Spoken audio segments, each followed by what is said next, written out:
خلافت الہیہ و امامت حقہ کے عنوان کے ذیل میں آج چھٹی مرتبہ آپ صاحبان کی خدمت میں معروضات پیش کرنے کی سعادت حاصل ہو رہی۔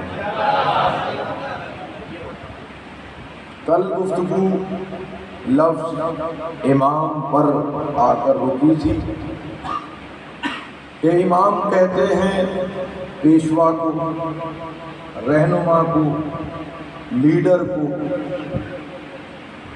اور امامت کا لفظ فی الاصل نسبت کی بنیاد پر ہوتا ہے، یعنی امام اگر حق کی طرف بلائے، ہدایت کا امام ہے تو وہ اور ہے، اور بہت سے ایسے امام ہیں جنہیں قرآن نے کہا وَجَعَلْنَهُمْ أَئِمَّةً يَدْعُونَ إِلَى النَّارِ، کہ وہ لوگوں کو جہنم کی طرف بلاتے ہیں۔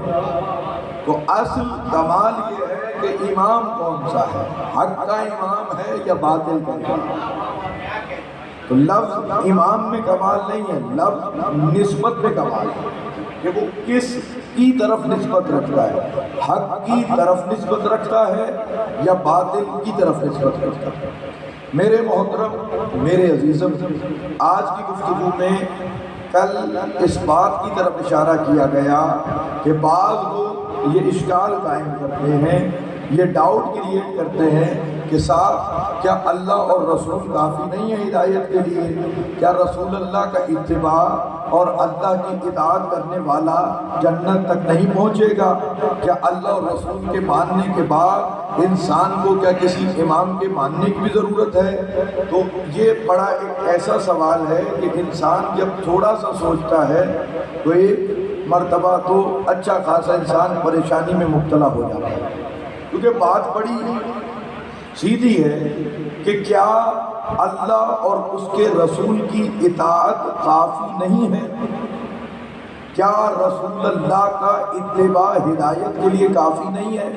کیا اللہ اور رسول کا کہا ماننے کے باوجود بھی کسی اور کی ضرورت ہے؟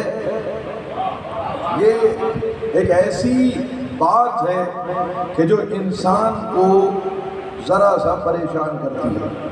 یعنی کوئی مومن ایک دم یہ نہیں کہہ سکتا کہ اللہ اور اس کے رسول کا کہا ہوا کافی ہے۔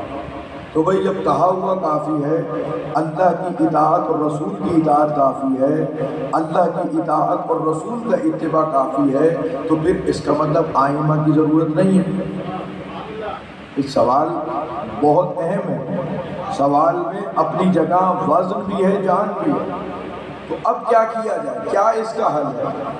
تو میرے محترم، میرے عزیزم، اگر کوئی کہے میں اللہ اور رسول کی اطاعت کرتا ہوں، میں اللہ کی اطاعت کرتا ہوں، رسول کا اتباع کرتا ہوں، کیا یہ مجھے نجات دلائے گا؟ ہم کہیں گے یقیناً نجات دلائے گا۔ ٹھیک ہے، ذرا سے اس مقدمے کو سنیں اور اس بحث کو پھر کچھ آگے بڑھائیں۔ تو آپ کہیں گے یقیناً اسے نجات مل جائے گی، جو اللہ اور رسول کی اطاعت کر رہا ہے اسے نجات مل جائے گی، کیونکہ قرآن نے جا بجا وعدہ کیا ہے کہ جو اللہ اور رسول کی اطاعت کرتا ہے اسے اللہ جنت کے باغات دیتا ہے جن کے نیچے نہریں بہہ رہی ہیں، اور وہ اس میں ہمیشہ رہے گا۔ تو جب اطاعت کرنے والے کو یہ انعام مل رہا ہے تو پھر ضرورت کیا ہے؟ کسی امام کو مانے، کسی ولی کو مانے، اس کی کیا ضرورت ہے؟ تو سنیے، اگر کوئی کہے کہ میں اللہ اور رسول کی اطاعت کرتا ہوں، میں اتباع کرتا ہوں، لیکن میں نماز نہیں پڑھتا، میں اللہ اور رسول کی اطاعت کرتا ہوں اور میں اس پر کامل ایمان رکھتا ہوں، لیکن میں روزے نہیں رکھتا، میں اللہ اور رسول کی اطاعت کرتا ہوں، میں رسول کے اتباع کو مانتا ہوں، لیکن میں حج نہیں کرتا، تو آپ کیا کہیں گے؟ ٹھیک کر رہے ہو؟ آیت کے حساب سے تو وہ دو چیزوں پر ایمان لا رہا ہے، تو اس کا مطلب اسے انعام میں جنت ملنی چاہیے۔ تو سارے مولوی کہیں گے نہیں صاحب، یہ روزہ، یہ زکوٰۃ، یہ ساری چیزیں رسول کی اطاعت کے اندر آتی ہیں۔ تو بھائی جیسے یہ رسول کی اطاعت کے اندر آتی ہے، اسی رسول اور اللہ ہی نے تو کہا ہے اطیعوا اللہ و اطیعوا الرسول و اولي الامر منکم۔ وہی اللہ کہہ رہا ہے اللہ کی اطاعت کرو، رسول کی اطاعت کرو، صاحبان امر کی اطاعت کرو۔ جب صاحبان امر کی اطاعت کرنی ہے تو ماننا پڑے گا کہ اللہ کسی عبث چیز کا حکم دیتا نہیں ہے۔ قرآن کا کلیہ ہے، قرآن نے حج کا حکم دیا، تو اب حج کا حکم کیا اس صورت میں ممکن ہو سکتا ہے کہ اللہ کعبے کو اٹھائے اور مسلمان کو حج کا حکم دے؟ کیا یہ بات ممکن ہے؟ کہ نہیں صاحب، جب تک حج کا حکم ہے تو کعبۃ اللہ بھی موجود رہے گا، کیونکہ قرآن میں حج کا حکم ہے تو کعبے کا موجود ہونا ضروری ہے۔ اللہ حکم دے رہا ہے اولی الامر کی اطاعت کرو، اولی الامر کا وجود ہونا ضروری ہے۔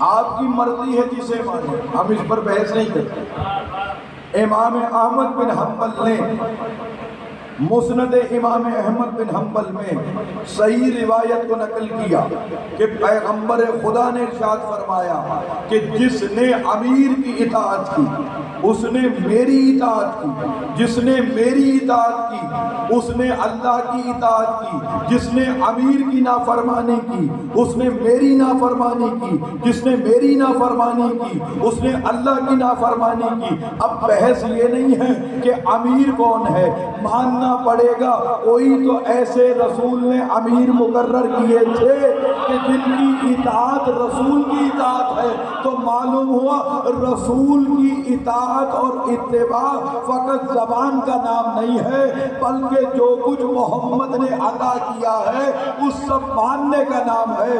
اسی لیے تو سورہ حشر میں آواز آئی وَمَا آتَاكُمُ الرَّسُولُ فَخُذُوهُ وَمَا نَهَاكُمْ عَنْهُ فَانْتَهُوا، کہ جو رسول دے اسے لے لو، جس سے رسول منع کرے اسے چھوڑ دو۔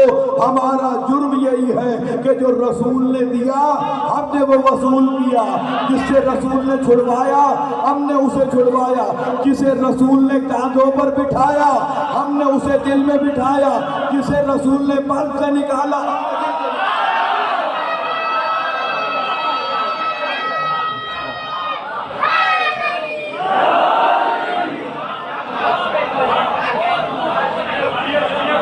یہ رسول کی اطاعت کی شان ہے۔ آپ کہہ رہے ہیں اللہ اور رسول کی اطاعت کافی ہے، ہاں کافی ہے۔ جو رسول نے چیزیں بتائی ہیں وہ ان پر عمل کرنا۔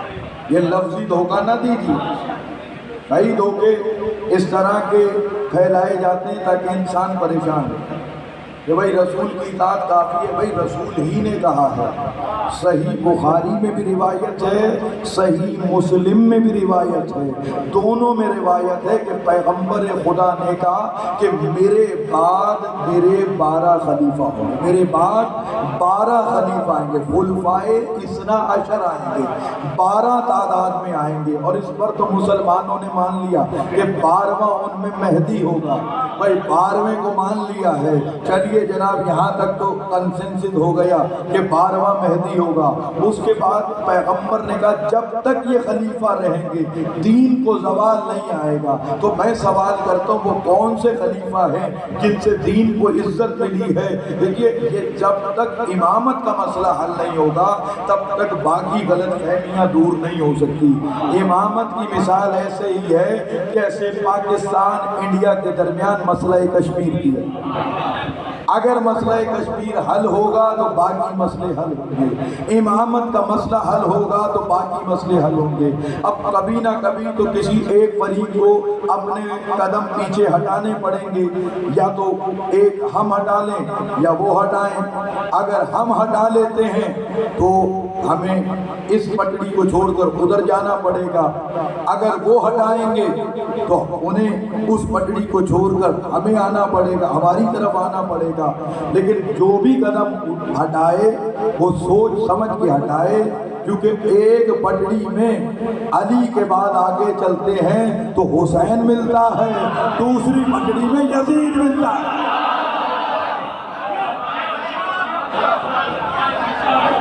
سوچ سمجھ کے بھائی ٹریک تبدیل کرتے ہوئے سوچ۔ دیکھیے معصوم اور عام انسان کی امامت یا خلافت کا فرق ہے۔ معصوم کی جب بیعت کی جاتی ہے تو بیعت معصوم کو بلند نہیں کرتی، بیعت معصوم کو بلند نہیں کرتی، بیعت لینے والے کو اپ گریڈ کر دیتی ہے۔ بڑی توجہ آپ کی چاہوں گا اور یہیں سے تقریر کا آغاز ہو جائے گا۔ یہ تھوڑا اوپر نہیں ہو سکتا، اس جگہ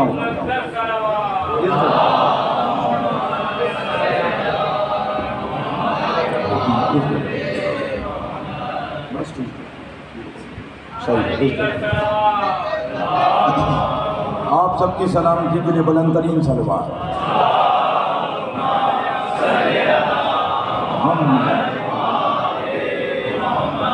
تو میرے محترم، میرے عزیز، عام کسی امتی کی بیعت اور معصوم کی بیعت میں فرق کیا ہوتا ہے؟ بنیادی فرق یہیں سے آتا ہے کہ امتی بیعت سے پہلے کم درجے پر ہوتا ہے، بیعت اسے اپ گریڈ کر دیتی ہے، بیعت اسے اپ گریڈ کر دیتی ہے۔ لیکن جو معصوم ہوتا ہے اس کی بیعت کی جائے یا نہ کی جائے وہ پہلے ہی بلند ہوتا ہے، جو اس کی بیعت کرتا ہے وہ اسے اپ گریڈ کر دیتا ہے۔ بہت آسان طریقے سے سمجھانے کی کوشش کرتا ہوں۔ رسول خدا نے اعلان نبوت کی، اب رسول کا منصب پہلے ہے، نبوت کا، امتی بعد میں کلمہ پڑھتے جا رہے ہیں، تو اب جو رسول کی بیعت کر رہا ہے اس کی بیعت نے رسول کو رسول بنایا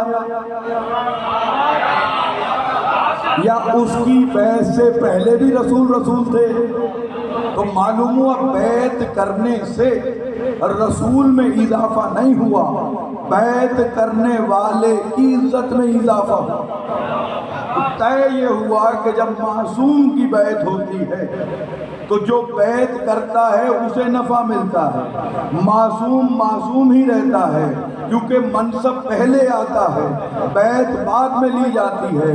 لیکن جب امتی کی بات آتی ہے تو امتی پہلے عام ہوتا ہے، جب لوگ بیعت کرتے ہیں تو وہ عام سے خاص ہو کر منصب پہ چلا جاتا ہے۔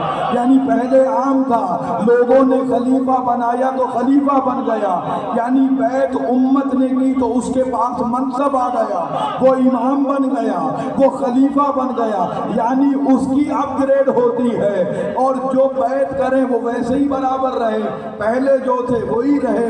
یہی فرق ہے معصوم اور عام کی بیعت میں۔ اب میں آپ کہہ سکتے ہیں صاحب غدیر میں بھی تو بیعت ہوئی علی کی، لیکن غدیر کی بیعت کو بھولنا نہیں، پہلے اعلان ولایت ہے، بعد میں بیعت ہے۔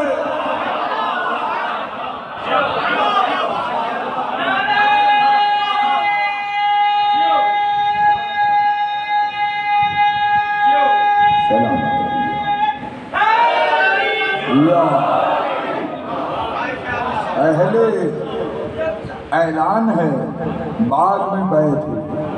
تو میرے محترم، میرے عزیز، امام کی ضرورت ہے، امام کی احتیاج کیا ہے، امام کے بغیر گزارا کیوں نہیں ہے؟ تو پہلے تو میں دیتا ہوں 2-3 عقلی دلیلیں اور پھر آتے ہیں قرآن اور حدیث کی طرف۔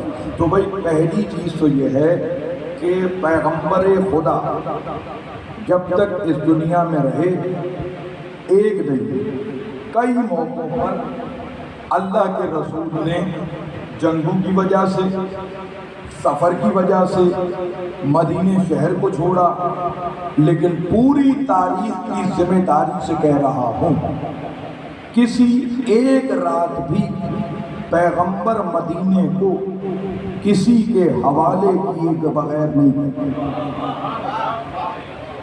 آپ سیرت رسول کا مطالعہ کریں، آپ پیغمبر کی سیرت کو پڑھیں۔ نبی کریم جب بھی مدینے سے باہر گئے، جب بھی مدینے کو چھوڑا، یا جن شہروں سے کوئی حاکم گیا جسے پیغمبر نے مقرر کیا، تو کسی ایک رات کے لیے بھی انہیں اکیلے نہیں چھوڑا، بلکہ ان کی عوام پر کسی نہ کسی صحابی کو، یا پیغمبر خدا جیسے تبوک پر گئے تو امیر المومنین کو حاکم بنا کر گئے، یعنی کبھی ایک رات کے لیے محمد عربی نے اپنی امت کو بغیر انتظام کے، بغیر اپنی جگہ کسی کو لائے بغیر نہیں چھوڑا۔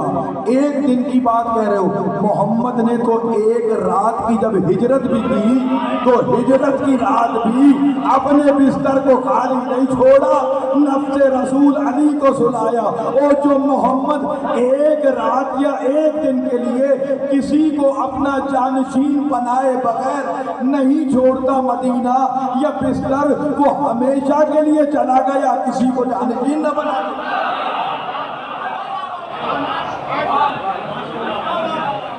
انسان کیسے تسلیم ہے؟ عقل کام نہیں کرتا۔ اور پھر آپ جب تاریخ کا مطالعہ کریں گے تو تاریخ کہتی ہے کہ جب پیغمبر دنیا سے رخصت ہوئے تو فوراً ہی پیغمبر کی امت میں پیغمبر کے بعد پیغمبر کا جانشین کون بنے، اس مسئلے پر بحث شروع ہو گئی۔ اس مسئلے پر لوگ اکٹھے ہو گئے اور کہا یہ مسئلہ اتنا اہم تھا کہ بہت سے پیغمبر کے ساتھیوں کے نزدیک پیغمبر کے دفن، پیغمبر کے کفن، پیغمبر کے جنازے سے زیادہ امت کی رہبری کا مسئلہ اہم تھا۔ تو میں حیران ہوں کہ پیغمبر کی آنکھیں بند کرنے تک تو اتنا مسئلہ بھی نہیں تھا کہ اللہ بتاتا کہ کون خلیفہ ہے، رسول بتاتا، اور امت کے لیے اتنا اہم ہو گیا کہ محمد کے جنازے کو چھوڑ کے پہلے خلافت کا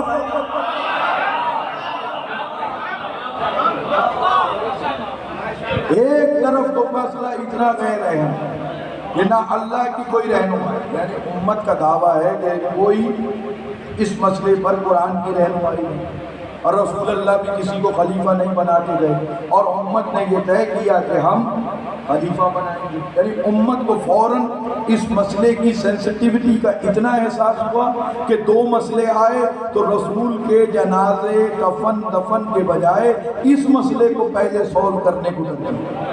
آپ اندازہ کیجیے، ذرا سا غور کیجیے، دقت کیجیے، ایک طرف تو اتنا مسئلہ، اور ایک امام کے شاگرد نے ایک استدلال پیش کیا اور عجیب لاجیکل استدلال پیش کیا۔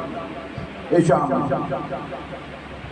جب ضرورت امام پر بحث ہوئی تو کہا کہ رسول خدا کے بعد امام ہونا چاہیے یا نہیں ہونا چاہیے؟ انہوں نے کہا رسول اللہ کے بعد اگر اللہ نے دین اور شریعت کو کیا اٹھا لیا تھا؟ کہ دین اور شریعت کو تو نہیں اٹھایا۔ کہ اگر دین اور شریعت کو نہیں اٹھایا تو کوئی دین اور شریعت کا سمجھانے والا ہونا چاہیے۔ اگر دین اور شریعت کا کلوز ہو گیا چیپٹر تو پھر ضرورت نہیں ہے کسی رہنما کی، کسی ہادی کی، کسی ہدایت کرنے والے کی۔ کہ یا تو دوسری کنڈیشن ہو سکتی ہے کہ رسول اللہ کے جاتے ہی ساری امت ایک دم عالم بن گئی ہو، تمام لوگوں کو قرآن اور حدیث کے تمام مسائل سمجھ میں آ گئے ہوں، یا تو ایسا انقلاب زمانہ آیا ہو کہ ایسا بھی نہیں ہوا کہ ساری دنیا عالم ہو گئی، سب قرآن کے ماہر ہو گئے، سب حدیث سے مسئلے نکالنے لگ گئے، سب کو قرآن اور حدیث مکمل آنے لگ گیا۔ کہ ایسا بھی نہیں ہوا کہ جب اللہ نے شریعت بھی نہیں اٹھائی، جب اللہ نے پیغمبر کے جانے کے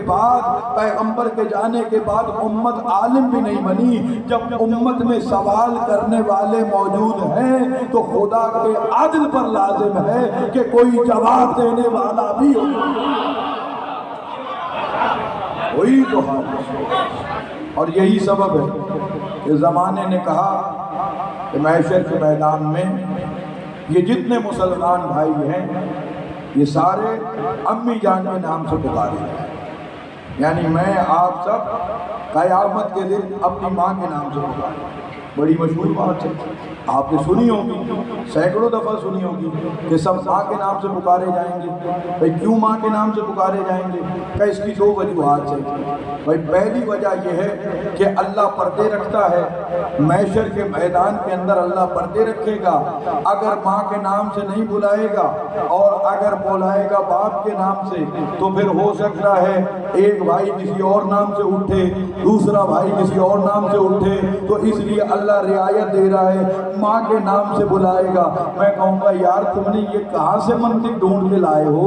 یہ کس عقل مند نے منطق بنائی ہے کہ اللہ ماں کے نام سے بلائے گا؟ بھئی محشر کا میدان، قیامت کا میدان، قیامت کا دن پردے اٹھانے کا دن ہے، پردے ڈالنے کا دن نہیں ہے.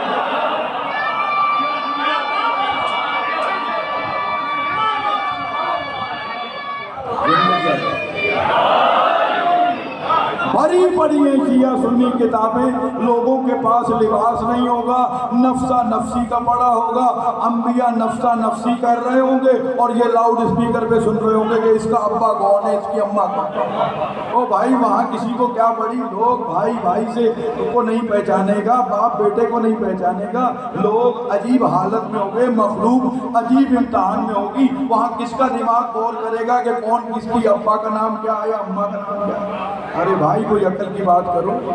پھر ڈھونڈ کے لائے دوسری کوڑی کا جناب وجہ یہ ہے کہ ماں کے نام سے اس لیے بلائیں گے کہ حضرت عیسیٰ کو اٹھانا ہے.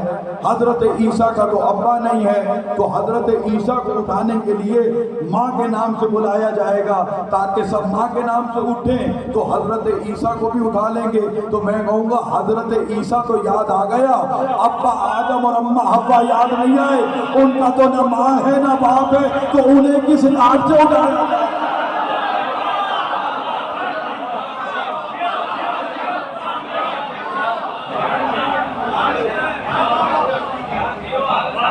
یہ تمہاری منطق تو اڑ گئی. پھر کہا نہیں صاحب پھر کیا ہوگا آپ ہی بتا دیجئے. ہم کیوں بتائیں، اللہ بتا رہا ہے. اللہ کہہ رہا ہے یوم ندعو کل اناس بامامہم، قیامت کے دن ہم ہر انسان کو اس کے امام کے ساتھ بلائیں گے. قیامت کے دن اماں ابا کے ساتھ نہیں، امام کے ساتھ پکارا جائے گا.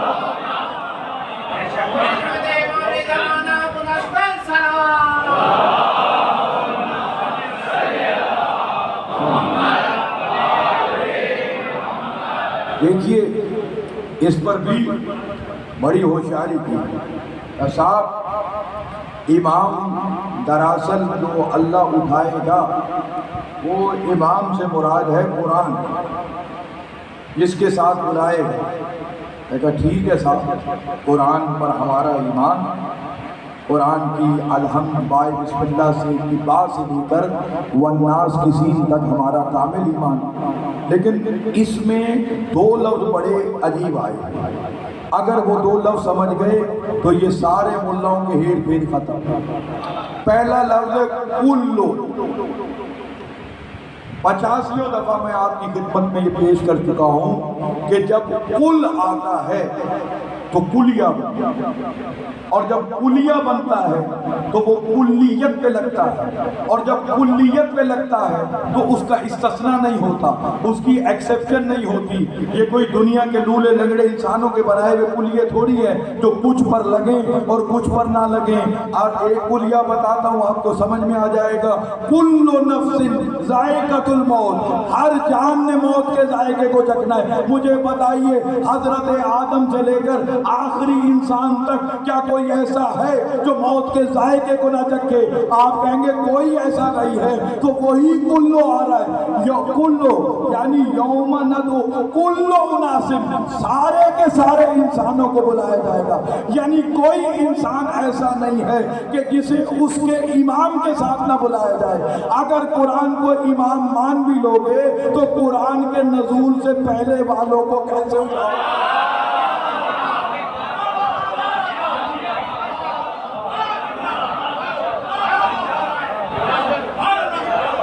اگر قرآن کو مان لیا تو پھر قرآن کے نزول سے پہلے والے لوگ کس کے ساتھ آئیں گے؟ کیونکہ بے امام ہم بتا رہا ہے کہ سب کا امام ایک نہیں ہوگا، سب کا امام الگ الگ ہوگا۔ جب سب کا امام الگ الگ ہے تو ماننا پڑے گا کہ ہر دور میں امام ہوگا، جب جب قوم ہوگی تب تب امام ہوگا۔ اب بھی سمجھ میں نہیں آیا تو مسند امام احمد بن حنبل میں اور منصب امامت میں اسماعیل دہلوی نے یہ لکھا، شاہ اسماعیل بہت بڑا نام ہے اہل سنت کا، اس نے یہ نقل کیا، احمد بن حنبل نے یہ نقل کیا اپنی مصنف میں حدیث پیغمبر کو کہ من مات ولم یعرف امام زمانے ہی ماتا میتتن جاہلیہ، جس نے اپنے زمانے کے امام کو، معلوم ہر زمانے کا امام، اور جس نے اپنے زمانے کے امام کو نہیں پہچانا وہ جاہلیت کی موت مارا گیا۔ میرا امام مہدی ہے، تمہارا کو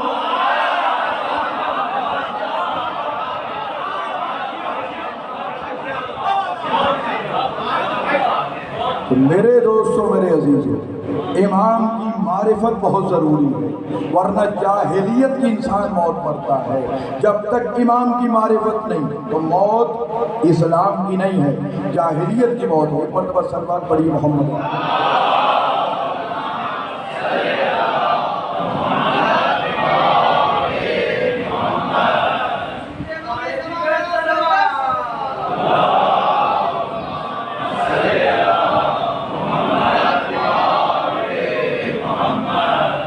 میرے محترم، میرے عزیزوں، معرفت امام اہم ترین مسئلہ ہے۔ معرفت امام کی بے تحاشا اہمیت ہے، اور آج گفتگو ذرا سی اس بات پر کرنا چاہتا ہوں کہ قرآن نے امامت کے منصب کا آغاز کہاں سے کیا۔ سورہ بقرہ کی 124ویں آیت ہے جس آیت میں امامت کے منصب کا آغاز ہوا۔ وَإِذِ ابْتَلَىٰ إِبْرَاهِيمَ رَبُّهُ بِكَلِمَاتٍ فَأَتَمَّهُنَّ قَالَ إِنِّي جَاعِلُكَ لِلنَّاسِ إِمَامًا قَالَ وَمِن ذُرِّيَّتِي قَالَ لَا يَنَالُ عَهْدِي الظَّالِمِينَ۔ کیا حکم ہو رہا ہے؟ وَإِذِ ابْتَلَىٰ إِبْرَاهِيمَ، میرے حبیب اس وقت کو یاد کیجیے۔ وَإِذِ ابْتَلَىٰ إِبْرَاهِيمَ، اس کلمہ تذکر، یعنی میرے حبیب سنیے نہیں، یاد کیجیے۔ معلوم ہوا جب ابراہیم کو منصب امامت مل رہا تھا، حقیقت محمدیہ دے گئے۔ وَإِذِ ابْتَلَىٰ إِبْرَاهِيمَ، میرے حبیب اس وقت کو یاد، جب تیرے رب نے آزمایا ابراہیم کو کچھ کلمات۔ متعدد مرتبہ مجالس میں اس پر بحث ہو چکی ہے کہ وہ 17 امتحانات تھے جو حضرت جناب ابراہیم علیہ السلام نے دی۔ فَأَتَمَّهُنَّ، وہ مکمل طور پر، کامل طور پر 100% ان امتحانات میں کامیاب ہوئے۔ قال انی جاعلک للناس اماما، کہا کہ اے ابراہیم ہم تمہیں انسانوں کا امام بنا رہے ہیں۔ قال ومن ذریتی، پالنے والے کیا یہ عہدہ امامت میری اولاد میں جائے گا؟ قال لا ینال عہد الظالمین، یہ میرا عہدہ امامت ظالموں تک نہیں جائے گا۔ بس 10 منٹ آپ اس آیت کو سمجھ لیں تاکہ ایک چیز بہت واضح ہو جائے۔ اس آیت میں 4 بڑے پیغام ہیں۔ پہلی چیز، انی جاعلک للناس اماما، کہ میں بنا رہا ہوں تجھے، انی میں، اللہ کہہ رہے میں، جاعلک تجھے بنا رہا ہوں، للناس انسانوں کے لیے، اماما، یعنی اللہ امام بنائے گا۔ پہلی چیز اللہ امام بناتا ہے، امام اللہ مقرر کرتا ہے، یہ آیت کہہ رہی ہے۔ دوسری چیز، یہ امامت انسانوں کا عہدہ نہیں۔ سلمان بھائی، علی جان، ابھی آپ کو کون سے نوکری حاصل کی ہے؟ P S D, primary school teacher بنے ہیں ہمارے دوست۔ تو میں ان سے سوال کرتا ہوں، اگر میں اس بھائی کو کہوں تو گورنمنٹ بنا دے گی اپنی صفت؟ نہیں، کیوں نہیں بنائے گی؟ اچھا ٹیسٹ بھی پاس کرنا پڑے گا، تو اسلم بٹی صاحب نے کہا ٹیسٹ بھی پاس کرنا پڑے گا۔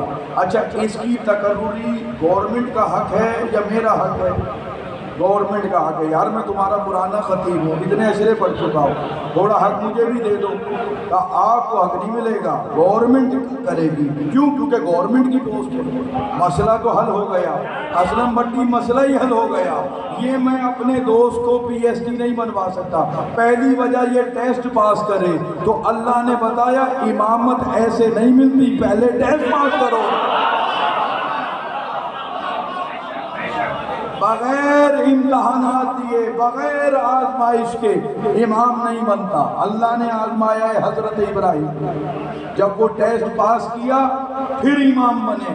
تو اے اللہ اب اس کی تقرری تیرے ہاتھ میں کیسے؟ تو کہا ذرا آیت تو پڑھو، لا ینالو عہد الظالمین۔ عہدی، عہد کے بعد یہ لگا ہوا تھا، یہ متکلم کا ہے، یعنی کتابی میری کتاب، قلمی میرا قلم۔ یہ جو یہ ہے نا، یہ میرے کے لیے لگتا ہے عربی میں۔ تو اب ہے عہدی، میری پوسٹ، میری پوسٹ، میرا منصب، میرا عہدہ۔ عہدہ اللہ کا ہو، فعل بندے کریں گے۔ جس کا عہدہ ہے وہی تقرر کرے گا۔ اس کے بعد چوتھی اور آخری اہم بات، اس پر کل بحث کریں گے، لا ینال عہد الظالمین۔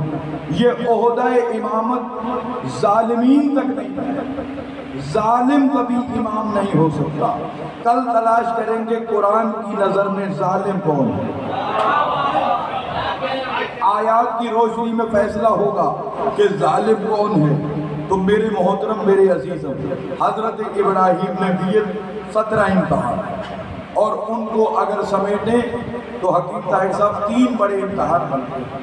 پہلا امتحان ہے مال، دوسرا امتحان ہے جان، اور تیسرا امتحان ہے اولاد۔ یہ 3 بڑے امتحان دیے، اور وقت بہت کم ہے، میں بہت ہی مختصراً اپنے نوجوانوں کے لیے ریپیٹ اس لیے کرتا ہوں چیزوں کو کہ ہر بچہ پرانا سننے والا نہیں ہے۔ ہو سکتا ہے کوئی آج پہلی دفعہ مجلس میں آیا ہو، تو یہ چیزیں ریپیٹ ہونی ضروری ہیں، کیونکہ یہ بنیادی اور اساسی چیزیں ہیں، ان کا ریپیٹ کرنا ضروری ہے۔ تو میرے محترم، میرے عزیزم، پہلا امتحان دیا حضرت جناب ابراہیم نے اس چیز کا، مال، بہت بڑا ریوڑ، بہت بڑی تعداد، بھیڑ بکریاں بہت زیادہ۔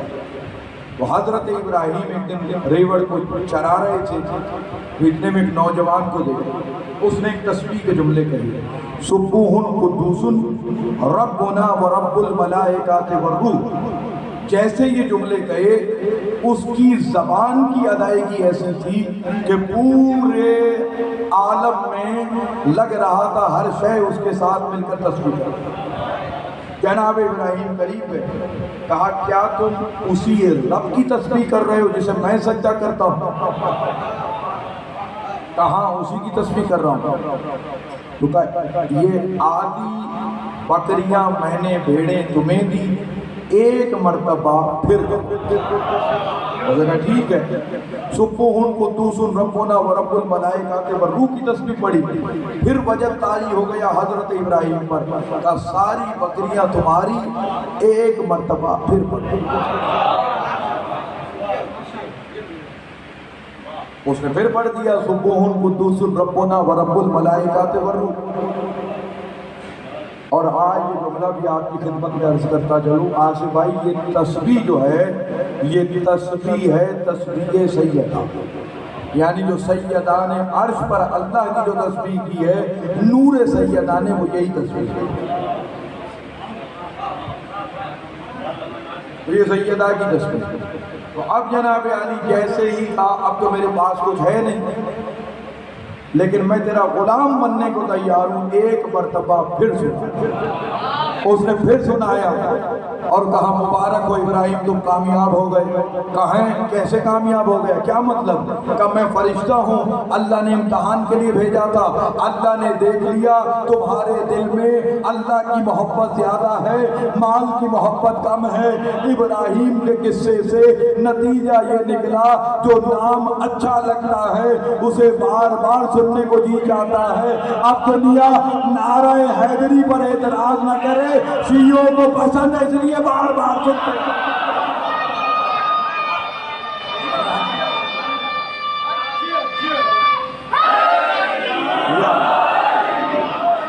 بھائی علی کی محبت بول رہی ہے, علی کی محبت. یہ کیا آپ کا برتن میں لگا, تم 50 60 70 کلو کی, دشمن علی بھی 50 60 70 کلو کا. دشمن علی جائے جہنم میں, تمہیں مل جائے نجات. تو وجہ کیا ہے؟ وجہ یہی ہے کہ اگر چھوٹی سی ماچس کی ڈبی میں بھی ہیرا آ جائے تو ہیرا ہیرا رہتا ہے, اس کی قیمت کم نہیں ہوتی. گناہگار کے دل میں بھی علی کی محبت ہے تو وہ اسے کہیں نہ کہیں بہت جگہ پائے گا, اس کی کمی نہیں آئے گی, فائدہ ہی ہے. میرے محترم, میرے عزیزم, پہلے امتحان کو پاس کیا, دوسرا بڑا امتحان جان کا امتحان. انسان کو اپنی جان اپنے مال سے زیادہ پیاری ہے, اور جان کا امتحان بھی ویسے ہی لیا کہ پہلے ڈرایا گیا, لکڑیاں جمع کی جا رہی ہے. ابراہیم تبلیغ سے باز آ جاؤ, یہ روز جو لکڑیوں کے ڈھیر لگ رہے ہیں یہ تمہارے لیے لگ رہے ہیں. لیکن ابراہیم علیہ السلام کا عزم استقلال اس قدر بلند تھا کہ کسی صورت میں پیچھے ہٹنے کو تیار نہیں. اور پھر وہ دن آ گئے, آگ لگا دی گئی, آگ کے شعلے بڑھتے. حضرت ابراہیم اور رسول اللہ کے دور میں کم از کم 3500 سال کا فاصلہ ہے. تو آج ہو گئے ہیں 5000 سال. آگ لگی تھی 5000 سال پہلے. لیکن آج بھی جو کربلا کے زوار بابل جائیں گے تو وہاں کچھ نہ کچھ لکڑیوں کے کوئلے کے آثار ملتے ہیں. یعنی 5000 سال پہلے تپش بھی کہہ رہے ہیں زبان صاحب کہ اس علاقے میں تپش بھی ہے, کوئلے کے ٹکڑے بھی ہیں, آثار آگ آج میں 5000. یعنی اتنی لکڑی اکٹھی کی گئی کہ دور تک تپش محسوس ہو رہی تھی. دور تک تپش جب محسوس ہو رہی تھی تو کہا اب ابراہیم, دیکھیے 2 جانوروں کا قصص الانبیاء میں ذکر ہے کہ 2 جانوروں نے اس موقع پر کچھ ایکٹیویٹی کی ہے. ایک ہدہد نے ایکٹیویٹی کی اور ایک چھپکلی نے ایکٹیویٹی کی. چھپکلی دور سے پھونک مار رہی تھی. اب مجھے بتائیے اتنی دہکتی ہوئی آگ چھپکلی کی پھونک سے اور کیا بھڑکے گی؟ اور ہدہد اپنی منقار میں, چونچ میں ایک قطرہ پانی کا لے کر کہا کہ میں آگ کی طرف پھینکوں گا. ایک قطرے سے آگ نے بجھنا ہے؟ نہیں بجھنا. بس دونوں اپنی اپنی پارٹی کا اعلان کر رہے تھے. چھپکلی بتا رہی تھی نمرود کی پارٹی میں, ہدہد بتا رہا ابراہیم کی پارٹی میں. ہمیں معلوم ہے حسین بلند ترین ہے, حسین کو اللہ نے زندہ باد کیا ہے, یزید مردہ باد ہے.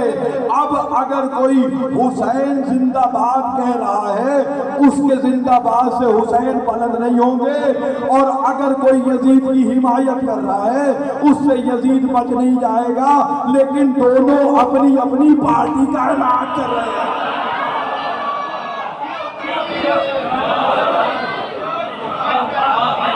اب ڈالا گیا حضرت جناب ابراہیم. اسپیشل شیطان آیا. معصوم کے خلاف جب بھی مشورے دیتا ہے شیطان نہیں دیتا ہے. تو اب شیطان نے کہا ایسا کرو, 2 درختوں کے بیچ میں رسا دو اور بناؤ منجنی ایک گلیل کی طرح.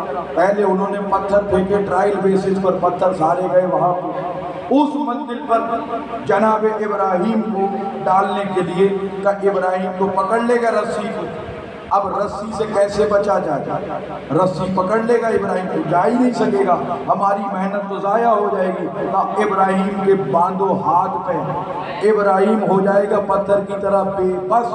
ابراہیم جب پتھر کی طرح بے بس ہو جائے گا اب اسے آگ میں ڈال دیں گے۔ انہوں نے یہی کیا، تپش بہت زیادہ تھی، گرمی بہت زیادہ تھی، لیکن حضرت ابراہیم اس آگ کے شدید ٹیمپریچر کے قریب بھی جب جیسے ہی ڈالا جانے لگا ادھر تو تلاطم برپا ہو گیا۔ ابراہیم سے محبت کرنے والے آسمان کے فرشتے اور حوروں میں تلاطم ہوا، پالنے والے ایک ہی تو تیرا توحید پرست ہے، اسے بھی آگ میں ڈالا جا رہا ہے، ہمیں حکم دے ہم اس کی مدد کریں۔ کہ تم سے مدد لیتا ہے تو کر دو۔ جبریل کو نمائندہ بنا کر بھیجا۔ ابراہیم آگ کے قریب ہے، آگ میں تپش ہے، اس گرمی میں اس ٹیمپریچر میں ابراہیم کے دماغ پر فرق نہیں پڑا، معمولی بخار میں فاخر ابراہیم۔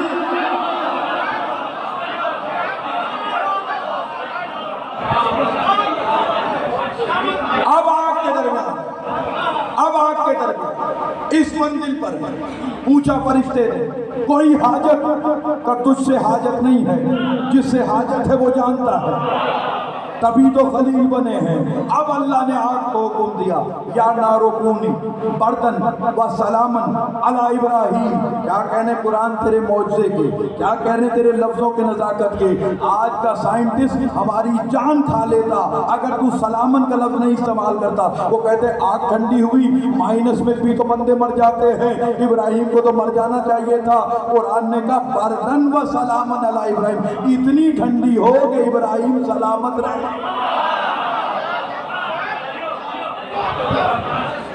آگ میں حضرت ابراہیم کا کوئی بال بھی نہیں، آگ میں حضرت ابراہیم کے لباس کا کوئی دھاگا نہیں جلا، کچھ نہیں جلا، وہ تو چل رہے تھے، رسیاں تو جل گئی، رسیاں جل گئی، حضرت ابراہیم کے جسم کا کوئی بال نہیں جلا۔ میرے مالک تو عادل ہے، انصاف کر، ایک کو جلایا کیوں، دوسرے کو بچایا کیوں؟ لکڑی وہ جو رسیاں ہیں وہ جلی کیوں؟ لباس بچا کیوں؟ اسد رضا جاہل نہ بن، لباس ابراہیم کی پسند ہے، وہ پبلک نے زوری جوڑا ہے، پبلک کی جوڑی بھی چیزیں نہیں بنتی۔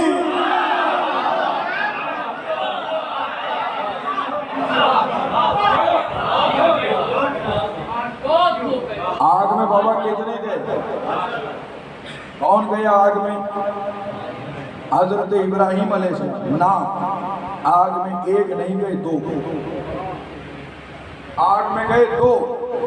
حوالہ لکھو، تفسیر انوار النجف میں علامہ حسین بگجاڑا نے لکھا، اور تاریخ اسلام میں نجم الحسن قراروی صاحب نے لکھا کہ اکیلے ابراہیم نہیں گئے، ابراہیم کی محبت میں نمرود کی بیٹی رازہ بنت نمرود بھی کودی ہے۔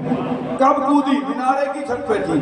میرے اللہ، حکومت میرے باپ کے پاس، دولت میرے باپ کے پاس، خزانے میرے باپ کے پاس، لوگ میرے باپ کے پاس، ساری دنیا میرے باپ کے ساتھ، یہ اکیلا ہے اور آگ میں جاتے ہوئے بھی اس کے چہرے کا اطمینان بتا رہا ہے، یہ سچا ہے، یہ حق پر ہے، یہی حق پر ہے۔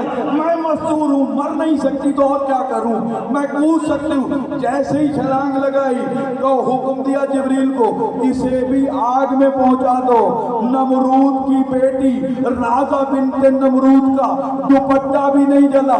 اب مجھے فیصلہ کرنے دو۔ او بابا، اگر کوئی انسانوں کے امام کی محبت دل میں کافر کی بیٹی رکھے وہ بچ جاتی ہے، مومنوں کے بیٹے کائنات کا امام ہے۔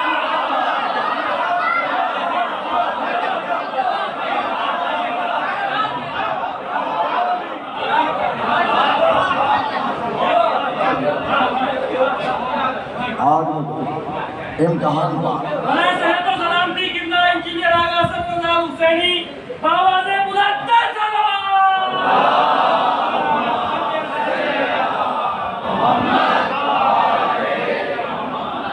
جملہ مومنین اور علماء حقہ اور ذاکرین قزام کی صحت و سلامتی کے لیے بھی سلام کریں۔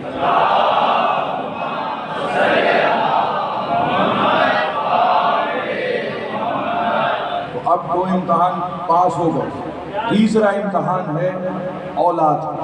دیکھیے اپنے سے زیادہ انسان کو اپنی اولاد کا حکم بھی اللہ نے ڈائریکٹ نہیں دیا، پردے میں حکم دیا، ڈائریکٹ وہی نہیں بھیجی بلکہ خواب دکھایا۔ انی رأیت فی المنام، میں خواب میں دیکھ رہا ہوں کہ اسماعیل تجھے ذبح کر رہا ہوں، ماذا ترا، تیری کیا رائے ہے؟ تو کہا بابا جو امر ملا ہے اس پر آپ تارا اس پر عمل کیجئے، انشاءاللہ آپ مجھے صبر کرنے والوں میں سے۔ وہی نہیں آئی، دیکھا کیا؟ ہاں، اگر میں اور آپ آج خواب دیکھیں اور اس خواب پر عمل کرتے ہوئے عجیب طرح اپنے بچے کو کاٹ دیں، شریعت معاف کرے گی؟ اللہ معاف کرے گا؟ پاکستان کا قانون معاف کرے گا؟ او بھائی میں نے تو ابراہیم کے خواب کی کاپی کی ہے، تو میری بچت کیوں نہیں؟ تو کوئی کہے گا یہ منہ اور مسعود کی دار، تمہاری حیثیت کیا، تم ابراہیم کے خواب جیسے نہیں ہو سکتے۔ تو حیرت کی بات ہے ابراہیم کے خواب کے برابر آج کے امتی کا خواب نہیں ہو سکتا، اور یہ بدشکل ملا محمد مصطفیٰ جیسا ہو سکتا ہے۔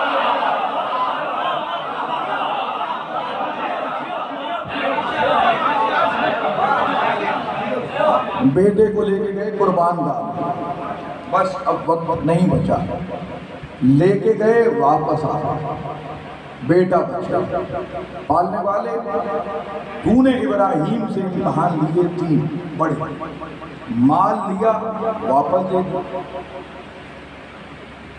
جان لینے کے قریب آیا واپس پلٹا، اولاد کی گردن پہ چھری رکھوائی لیکن چلانے نہ دی، واپس بچا دیا۔ یہ کیا سبب ہے؟ تو کہا یہ سبب دیکھنا ہو تو کبھی اپنے گھر پہ جا رہا ہے۔ ہمارے گھروں میں چھوٹے بچے ہیں، میری خود چھوٹی اولاد ہے، تو بچے بعض دفعہ جیلی یا ٹافی وغیرہ کھا رہے ہیں، آپ سب بھی کرتے ہوں گے شاید۔ تو بچہ کوئی چیز کھا رہا ہوتا ہے تو وہ آپ کو ادھر آؤ ہمیں کھلاؤ، اب ہمیں جہلی اس عمر میں کیا اچھی لگے گی، ہم بلاتے ہیں بچے کا دل دیکھنے کے لیے کھلانے کو تیار ہے یا نہیں۔ تو بچہ قریب لاتا ہے، منہ کے قریب لے کے جاتے ہیں، پیار کر کے دیتے نہیں تم ہی کھاؤ، ہم قریب تو لے کے جاتے ہیں کھا چلتے، وہی بچہ کل کو بڑا ہو جائے، اس کی جاب لگ جائے، وہ میرا بیٹا میرے لیے جوڑا لائے، میرے لیے کوئی گھڑی لائے اور کوئی گفٹ لائے، تو مجھے بیٹے کا گفٹ لینا چاہیے یا قریب لے جا کر واپس کر لینا چاہیے؟ بچپن میں تو لے نہیں رہا تھا، اب تو لے رہا ہوں۔ تو آپ کہیں گے صاحب وہ بچپن کی بات ہے، یہ جوانی کی بات ہے، بچپن کی بات اور ہوتی ہے، جوانی کی بات اور ہے۔ ابراہیم کی مال جان اولاد کو اللہ نے واپس کر دیا، امامت کا بچپن تھا، حسین کی ساری چیزوں کو قبول کیا کیونکہ حسین امامت کی جوانی ہے۔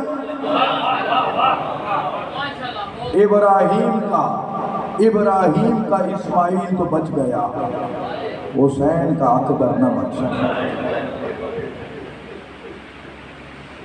پیار ہے اتنا اس بیٹے سے، جناب لیلا کہتی ہیں میں رات کو دیکھتی حسین کے جھولے پر کوئی جھکا ہوا، میں کہتی کون ہے جو اس وقت آیا؟ امام حسین کہتے لیلا آہستہ بولو کہیں میرا اکبر اٹھ نہ جائے۔ میں کہتی آقا آپ صبح تشریف لے آتے، رات کے اس پہر تشریف لائے ہیں۔ امام حسین کیا کہتے تھے لیلا میں کیا کروں، اکبر کی محبت مجھے سونے نہیں دیتی۔ پیار اتنا ہے اس میں، کیوں پیار ہے اتنا؟ کیونکہ نانا کی شبیہ۔ حسین فرمایا کرتے تھے کہ جب میں اپنے نانا کی زیارت کرنا چاہتا تھا میں اکبر کے چہرے پر نگاہ کرتا تھا۔ حسین اکبر کو بہت چاہتا تھا۔ آ گئی 10 منٹ، حسین کا اکبر بابا کے پاس ہے، بابا مرنے کی اجازت۔ تمہارے چھٹے امام سے کسی نے سوال کیا تھا مولا دنیا کی سب سے شیریں نعمت کیا ہے؟ کہا الولد الشباب، جوان بیٹا۔ جوان بیٹا جب باپ کے ساتھ چل رہا ہوتا ہے نا، باپ کا سینہ خوشی سے پھول جاتا ہے، خوشی محسوس کر رہا ہوتا ہے، اور کہ مولا سب سے بڑی مصیبت جوان بیٹا باپ کے سامنے مر جائے نا، اس سے بڑی مصیبت نہیں ہے۔ حسین کا اکبر وہ ہے، ایک عرابی آیا تھا، بدو دیہات کا رہنے والے کو عرابی کہتا ہے۔ عرابی کہتا ہے حسین اللہ تیری دعا رد نہیں کرتا، ایک دعا میرے لیے کر۔ کیا دعا کروں؟ کہا تو دعا کر کہ اللہ مجھے اکبر جیسا بیٹا۔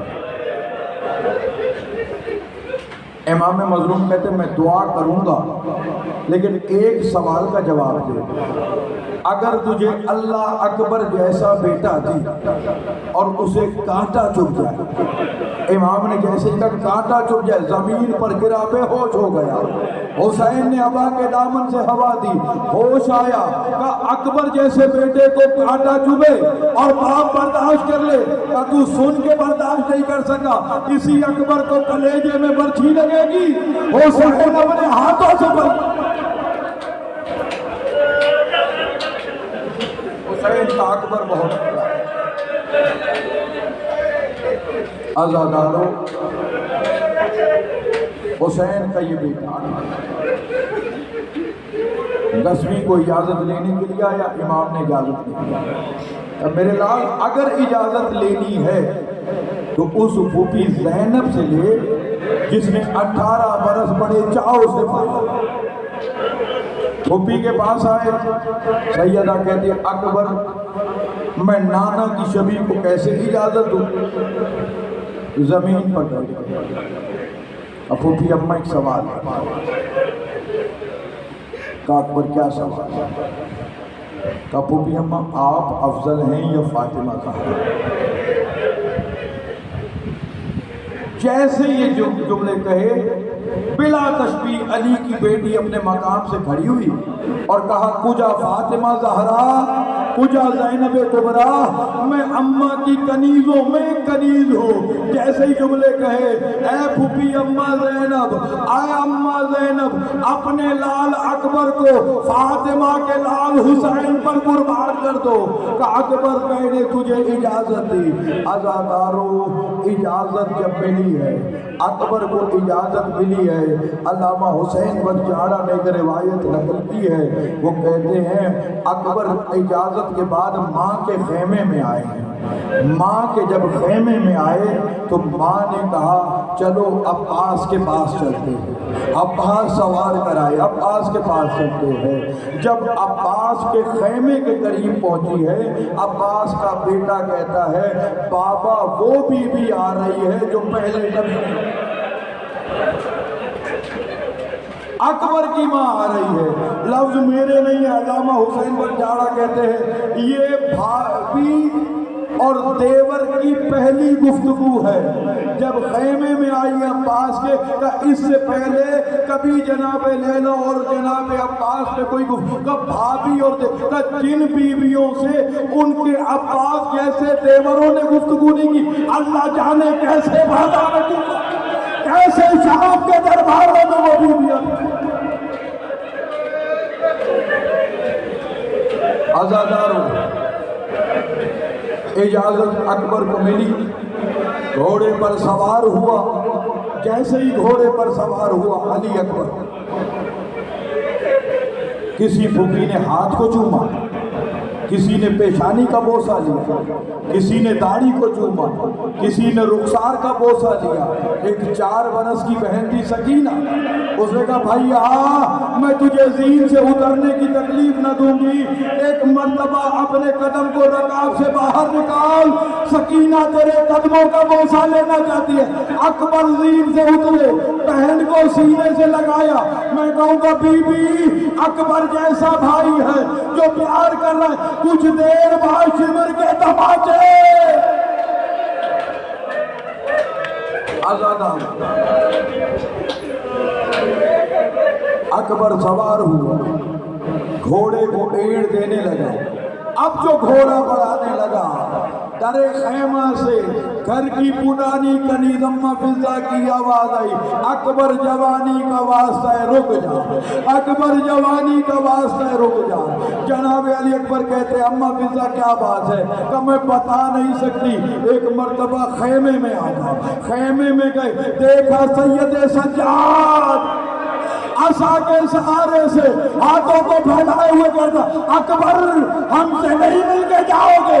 دونوں بھائی گلے ملے ہیں، سجاد کو غش آ گیا، اکبر آگے بڑھے، گھوڑے پر سوار ہوئے، گھوڑے کو ایڑ لگائی۔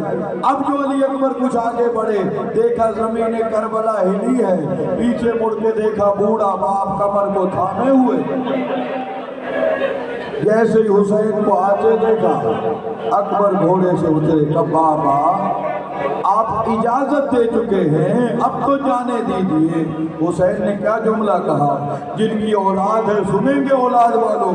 حسین نے کہا کاش اکبر تیرا کوئی اکبر ہوتا، تیری اولاد ہوگی، تجھے معلوم ہوتا بوڑھے باپ کو جوان بیٹے کو مقتل بھیجنا۔ آزادار مجلس تمام ہو گئی۔ آخری کے جملہ، علی اکبر کو خدا کی لعنت پڑے سنان بن انس پر، اس نے زہر آلود برچھی حسین کے بیٹے کے سینے میں توڑی ہے، برچھی کا لگنا ہے۔ اکبر زین پہ نہ ٹھہر سکا، زین سے زمین پر آیا۔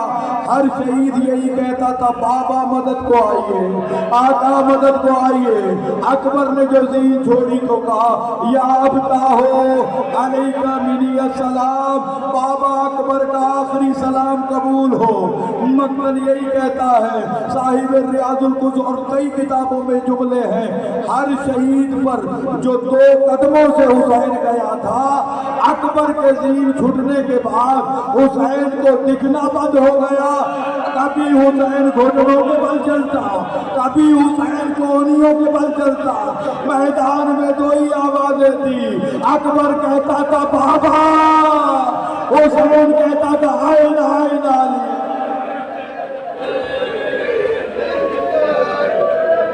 آخری حسین پہنچے اکبر کے ساتھ، ہمیشہ تو ہاتھ سے سلام کرنے والے نے آج ایک ہاتھ سے سلام کیا۔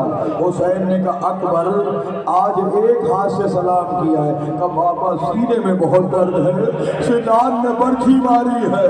حسین نے دیکھا 1.25 لاکھ انبیاء موجود تھے، ایک مرتبہ میرے مظلوم نے تمام انبیاء کی ارواح کو دیکھا، کہا دادا ابراہیم، دادا اسماعیل، میری آنکھوں پہ پٹی نہیں ہے، میرے اکبر کے ہاتھ بندھے نہیں ہے۔ اس کے بعد حسین 2 زانو بیٹھے جیسے تشہد میں نوازی بیٹھتا ہے، اکبر کے کلیجے میں برچھی کے پھل میں ہاتھ ڈالا، یا علی کہا تھا، جوان بیٹے کے کلیجے سے خون کا فوارہ نکلا، آخری سانسیں تھی۔ اکبر کوئی خواہش ہے؟ اب بابا اپنے حصے کی بہن صغرا کو آخری مرتبہ، بابا اپنے حصے کی بہن صغرا کو دیکھنا چاہتا ہوں۔ حسین نے اعلان امامت کا ہاتھ بلند کیا، ایک مرتبہ دیکھ کے کہتے بابا کاش نہ دیکھتا۔ کہ کیا دیکھا؟ کہ مدینہ شہر ہے، سیدوں کی حویلی ہے، میرے قدم کا نشان ہے۔ اپنا رخسار رکھ کے کہتی ہے اکبر تباہ ہوگا جب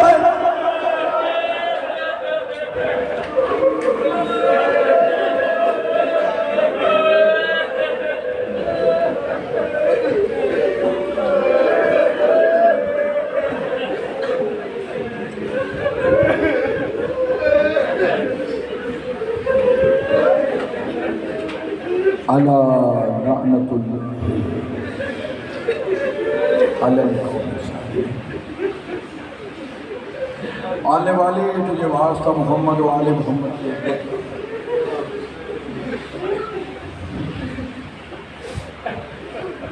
تجھے واسطہ اکبر کی جوان ہے۔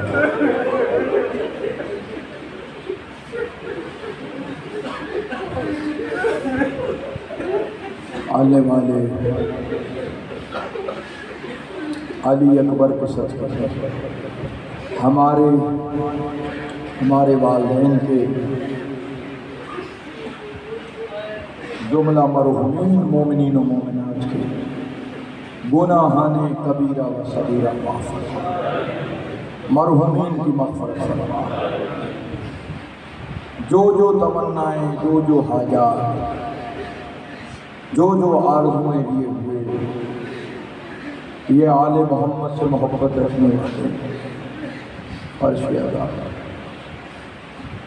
مالک ان کی حاجات کو، ان کی تمناؤں کو، ان کی آرزوؤں کو یوسف حسین کے صدقے میں پورا فرما۔ آنے والے جواز محمد و اہل محمد کی عظمت، جو بیمار ہونے سے صحت کاملہ نواز رہے ہیں، مومنین کی توفیقات میں اضافہ فرما۔ آنے والے ایک مرتبہ پھر ہمیں قبر حسین کی زیارت کریں۔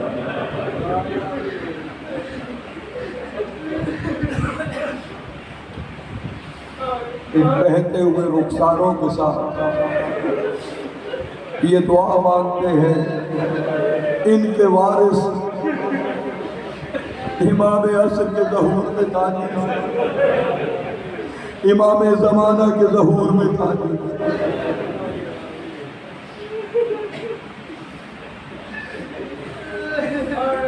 ربنا تقبل منا انك انت السميع العليم برحمتك يا ارحم